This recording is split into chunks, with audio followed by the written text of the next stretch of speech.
thrilling adventures of the Shadow are on the air, brought to you each week by the Blue Coal Dealers of America.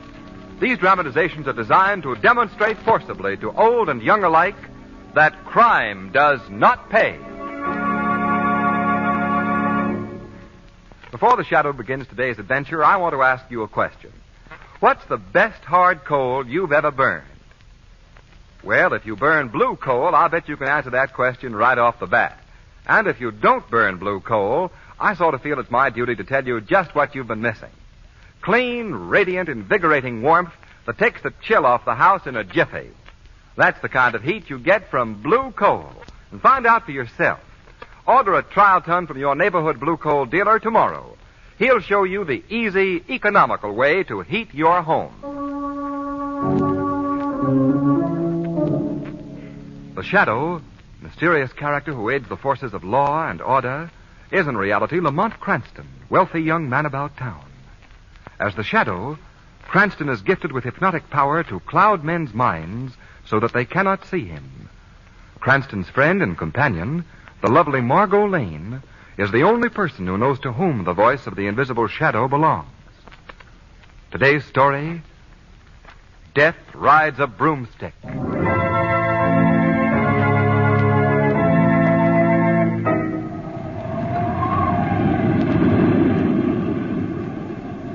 Light, Doctor? Yes, please, Miss Lane. Would you hold the lantern a little higher?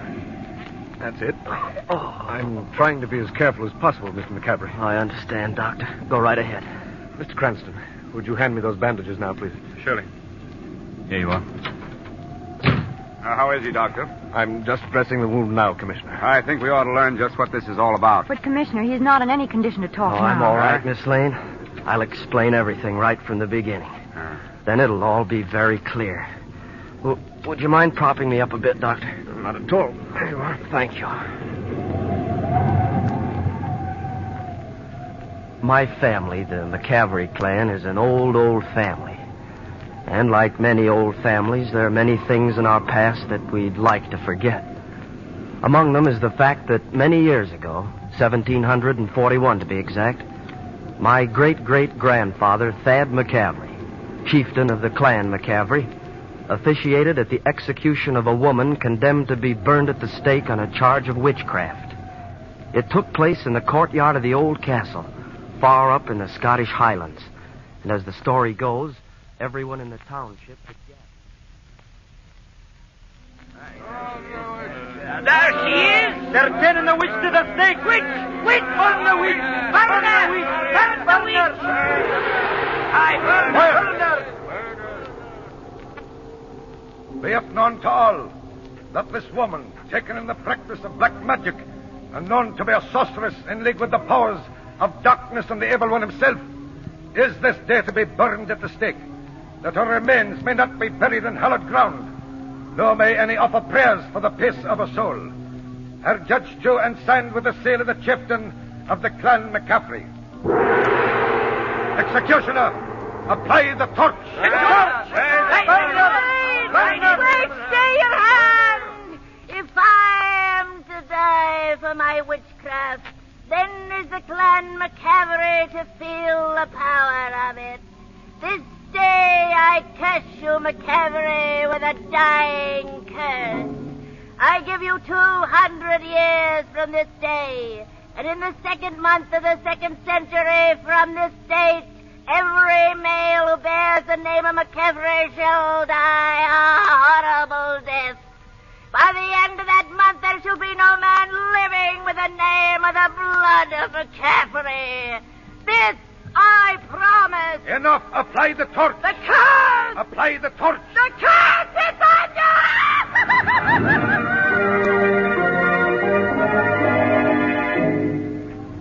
The curse was nothing more to my Uncle Garth, or my brothers Tom and Donald and myself, and just an old wives' tale. A forgotten skeleton moldering in the family closet. But what has all this got to do with... Let him continue the story, Commissioner. Please go ahead, Mr. McCaffrey. Well, as you know, the family prospered through the years. My Uncle Garth, who took care of the finances, was custodian of over $2 million. And none of us paid attention to the fact that 1941 was the 200th year of the curse. But at the beginning of this month, the second month of the second century, things began to happen. Just past midnight, February 1st, on a small merchant vessel some 200 miles off the coast of Labrador.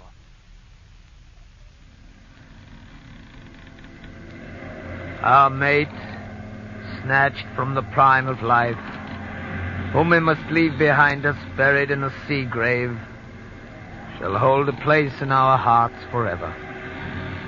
May God in his goodness see fit to bring to him at last peace and bring him home to harbor. Amen. Amen. Amen. Commit the coffin to the sea. Hoist away. Over the edge. May heaven so receive the soul of Thomas McCavery.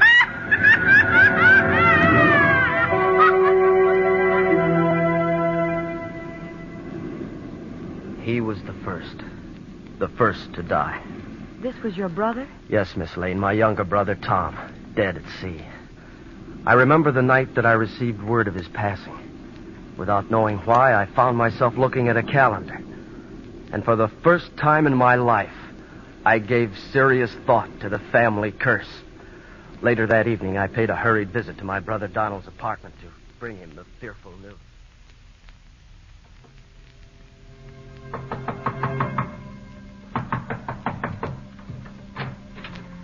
Oh, Jamie, come in. I was just writing to... Jamie, what's wrong? You're pale as a ghost. Donald, Tom is dead. Tom is dead? Yes, I just received a cablegram. Tom dead? Why, no, that's impossible. It's true, Donald. But he was in the best of health.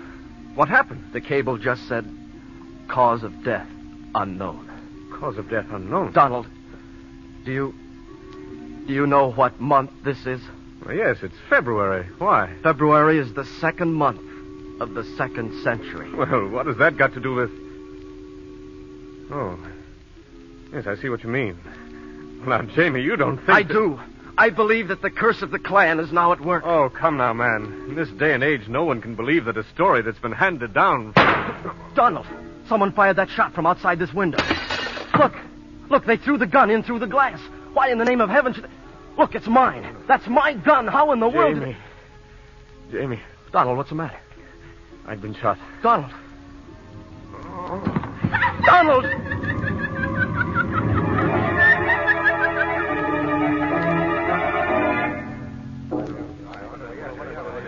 James McCavery. James McCavery. This court finds you guilty in the first degree of the murder of your brother Donald and sentences you to the state penitentiary where you will be imprisoned for life.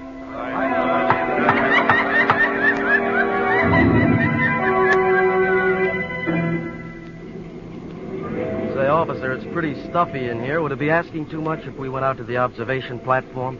You know, just for my last fresh air as a free man. Well, okay, McCaffrey. But no funny stuff. No funny stuff. Come along, then. But remember, you and me are going to be closer than Siamese twins till we get to the big house. I could hardly forget it with these handcuffs on. Oh, boy, that smells good. Cigarette? Thank you. Tell me something, will you? What's that? What'd come over a young guy like you to bump off your own brother? I didn't kill him. Now, look, Buster, you aren't talking to the judge now. You were found with your gun in your hand. The door locked, and you were trying to smash your way out the window. What does that look like, a tea party? I repeat that I didn't kill him, so don't ask me any more questions, please. Okay. Have it your own way. Good evening, gentlemen. Evening. It's lovely weather, isn't it? The days are getting longer. I'll have time to put around in my garden before the light's gone. You fond of gardening? No. It's excellent for the health. Yeah, I know. I specialize in hydrangeas. You like them? Yes and no. Oh, it's a beautiful flower. Last season they didn't do well for me at all at first. No? No, I used some of Dr. Webb's silica extract on them, and you know what? No, what? There's a gun in my left-hand pocket that's going to blast a hole right through your midsection any second now. What? Yes, so I'll just bet you're going to be a good boy and unlock those handcuffs, aren't you? I don't get you. Unlock them. Sure, okay. Say, who are you?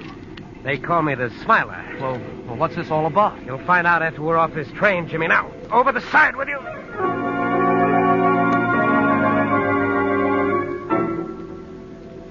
Well, after getting me off the train, Smiler took me to my Uncle Garth's home. Oh, but I guess, Lamont, that you and Miss Lane know the story from there on. Yes, Jimmy. Margot and I were driving out to your uncle's. Margot was asking me why I had to... Lamont, will you tell me why you picked the dead of night to pay a call on the McCavery mansion? Well, Margot, I thought old Garth might need a little cheering up. This trouble between his nephews has hit the old boy pretty hard. Wait, this looks like the turn here. Yes, I remember those big stone gates. Lamont, is that the McCavery mansion? That Karloff Castle? Yes. Old Garth lives there all alone. I wouldn't say that. What do you mean? He must have any number of ghosts to keep him company in that weird old place. It is a bit spooky looking, isn't it? That's an understatement. Well, here we are. Yes, here we are. Shall we put our sheets on now? Now, Margie, you're going to like old Garth. He isn't like his house at all. Well, if he is, I'm going right home. Gee, Lamont, it's so dark I can't see a thing. Well, just hold on to my arm. Front door's right over here. How are you finding it? By the Braille system? Uh-huh. Here we are. I don't see any lights on in the house. And Garth's rooms are upstairs at the rear. Oh. Yeah, it's enough to wake the dead, I guess. Lamont, could you possibly use a more cheerful figure of speech? Old Wellesley, the butler, is usually very prompt in answering the door. I don't understand what's keep... Oh. Good evening. Is that you, Wellesley? Who? Is that Mr. McCavery? McCavery? I'm sorry I can't see you. It's so dark. Who did you wish to see? Mr. Garth McCavery. Sorry, but there's no one here but me. And who are you, may I ask? I'm known to my friends as the Smiler. Well, this is the McCavery mansion, isn't it? No, I'm sorry. I imagine you've lost your way. You've gotten mixed up. Good night. What in the blaze... This is the McCavery mansion. I've been here dozens of times. But, Lamont, why should that Wait a minute. If this is the place, there'll be a little family graveyard just within a clump of trees near the car. Uh-oh, here we go again. Let's do a little deducting. If we're looking for a graveyard now, I hope we are in the wrong estate. All in all, this has been a fine night, what with... Lamont, you were right. There's the graveyard. Yes, of course. I knew this was the place. Look. That grave in the middle, the one with the big stone, it's all dug up. Yes, so it is. So it is. Margot, I'm afraid we've got a flat tire. What are you talking about? We've got a flat tire, and we're going to ask our rude gentleman friend to let us use his phone. We're going to get into that house at once.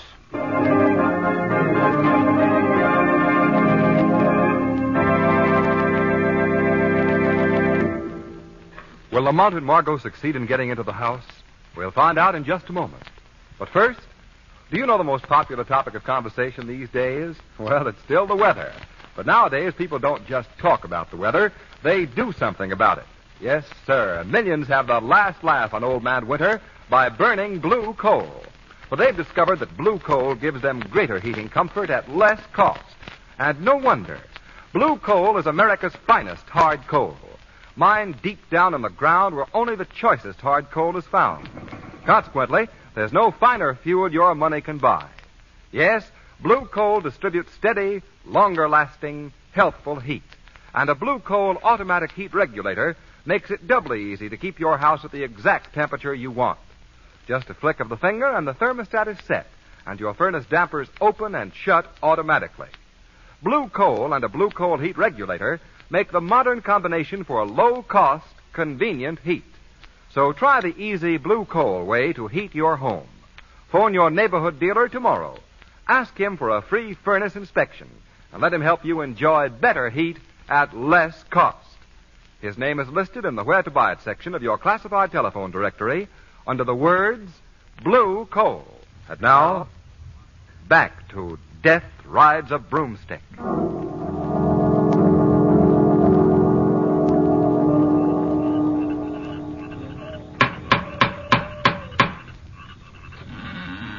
Oh. Yes? I hate to bother you again, old man, but my left rear tire's gone flat. I wonder if I could use your telephone. Haven't you got a spare? Well, no, I haven't. You're sure of that? Quite sure. I'll come in. Thank you. Go ahead, Margot. All right. The phone I know where the phone is. How do you know? I'm gifted with a sixth sense. Yes, everyone tells him that he's psychic. Well, he's most fortunate. You say that you're known as the Smiler. Is that because you're always so cheerful? I'm afraid your humor is lost on me. I must get back to my work. Lamont, what do you suppose his work is? Something very grisly, no doubt. Operator, hurry with that call to Commissioner Weston, will you? I'm ready with it now, sir. Oh, put him on. Hello, Cranston. Good evening, Commissioner. What's on your mind? Well, Margot and I are out at the McCavery mansion, Huh? and... McCavery Mansion. You mean Garth McCavery's place? Yes. Is he there now? No. We just received a note about him here at headquarters. Well, what about? He's just been kidnapped. What? Yes, the note says Garth McCavery is not coming back. The McCavery curse is working again. Signed, the Smiler. Signed what? The Smiler. The Smiler? Why, he's... Sorry, Mr. Cranston. You must have a bad connection. Yes. Yes, indeed. And, let me compliment you on your marksmanship. Thank you. Now I'm afraid I must persuade you both to stay here for the evening. What's that? That flat tire that you haven't got will make it quite impossible for you to return to town. Yes, very interesting. Tell me, sir, have you ever used your name, the Smiler, as a signature? Yes, at times. A signature to a note that you might have sent the police? My good man, I haven't the faintest idea what you're talking about. Oh, I see. And now I'm going to ask you to retire to your rooms, if you please. And where would they be? Right up those stairs, and I advise you not to try to leave. You see, the next time I won't be aiming at a telephone. Lamont, what do you suppose this Smiler has done with Garth McCavery? I don't know. If I did, Let me out! Let me out of here! What's that, Lamont? Sounds like we have a fellow prisoner, Margot, somewhere in this wing of the house. Do you think it's old Garth? There's only one way of finding that out, Margot. Out, I say! I'm going to investigate just what goes on around here as the Shadow.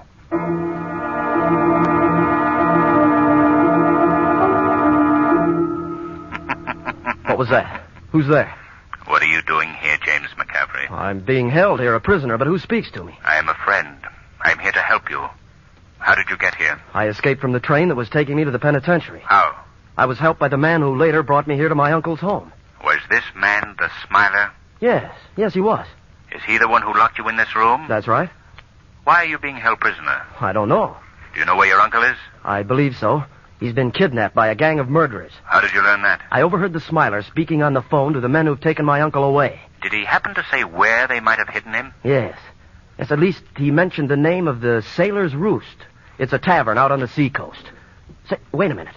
Maybe these kidnappers are the same ones that killed my brothers. If I can rescue my uncle, perhaps I can prove my own innocence. Don't worry, Jimmy. If you're innocent, the law is on your side. But how can I get out of here? I think I know a way. Just continue to shout and pound on the wall. The Smiler is bound to come in here to silence you. Then I'll take care of the rest. All right, let's try it then. Let me out of here! Let me out of here! Keep it up. Okay. Let me out of here! Let me out of here! Just a minute, young man. I'm going to have to... Get his gun, Jimmy. That's it. In the next room, Margot Lane and Lamont Cranston are being held prisoner. Release them and take them with you. They may be able to help you prove your innocence. All right, but to whom do I owe my thanks? Who are you? I am the Shadow.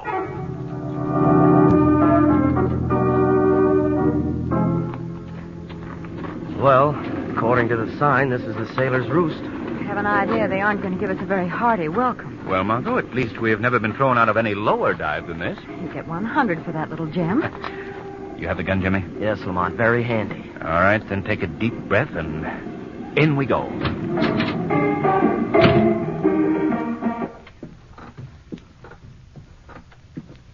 Nice-looking welcoming committee.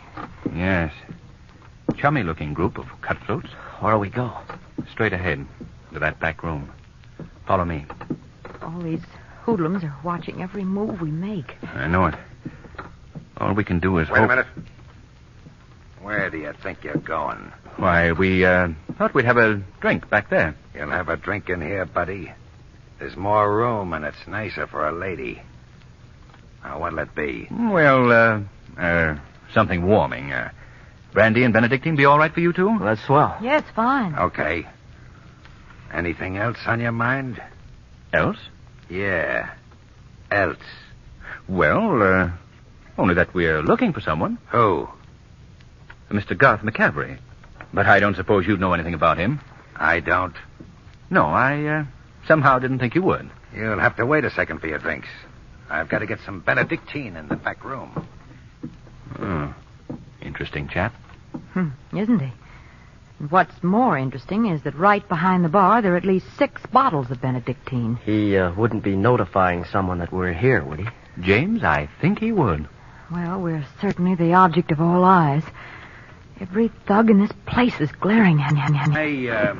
I was just to the boss, and he says there is a Mr. Garth McCavery here after all. Well, what do you know? He's right up at the top of the stairs. The boss, a couple of you can go up. Wanna?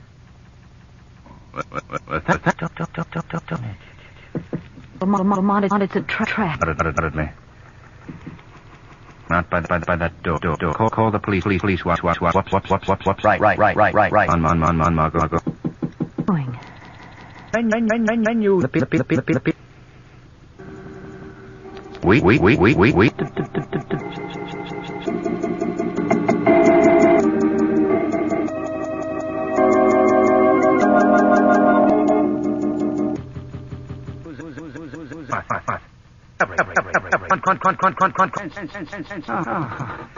Here. Never mind. Pew. Watch. No. Yes.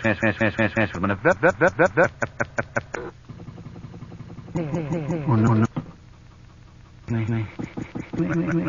Me. When. What's he talking? I don't know. Put up, tell you. Put up. Those I said.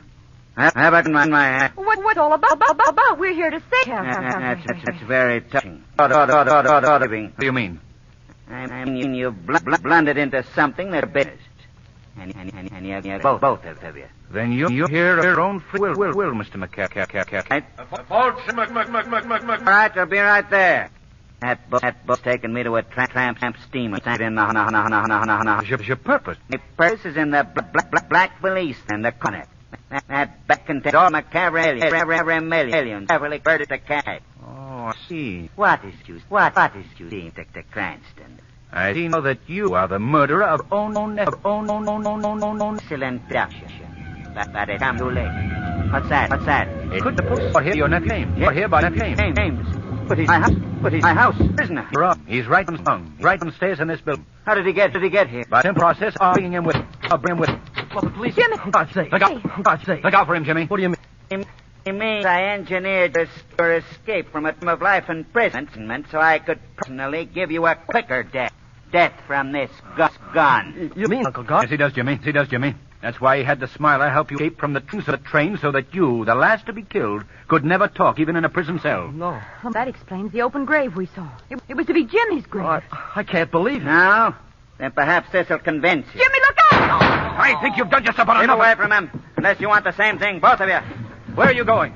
After bidding you both a fond farewell, I'm using this window as an exit to my motor launch. The police are covering this building. They'll spot you. I'll chance that. Come back here. You'll never make it. Yes, I will. The monster's throwing a searchlight on this window. Yes, so I see McCavery. McCavery! You're right, Cranston. I thought I was a little too smart.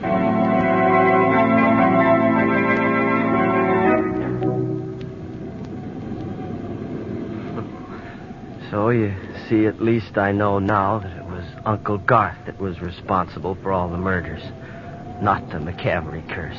Of course, Jimmy. You know, it's funny.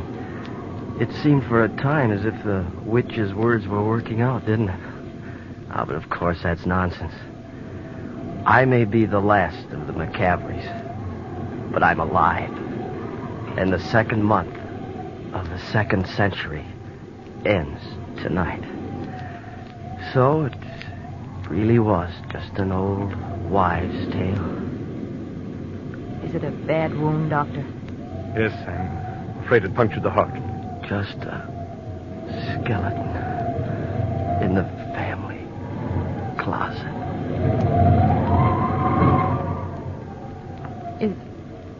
Is he dead? Yes, Miss Lane. There was nothing I could do. Well, that's that, I guess. You coming below, Cranston? In just a moment, Commissioner. The poor boy. Lamont, what was that? Nothing. Only the wind.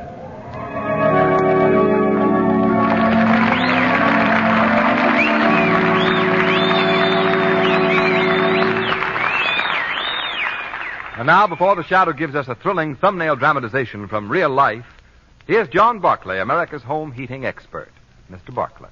Thank you, Ken Roberts, and good evening, friends. Extra money always comes in handy, doesn't it? Well, you householders can save yourselves extra money just by taking a few simple precautions during this blustery weather.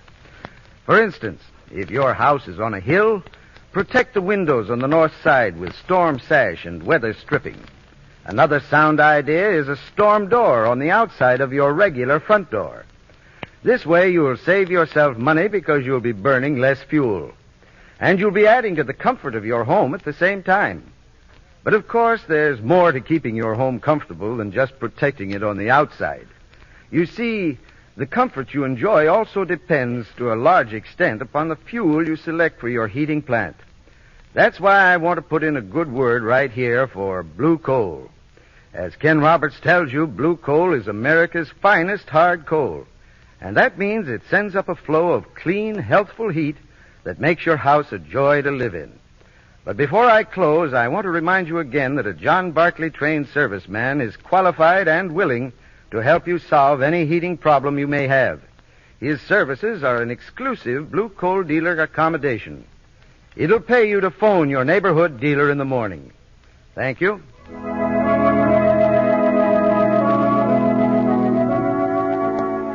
Today's program is based on a story copyrighted by the Shadow magazine. The characters, names, places, and plot are fictitious. Any similarity to persons living or dead is purely coincidental.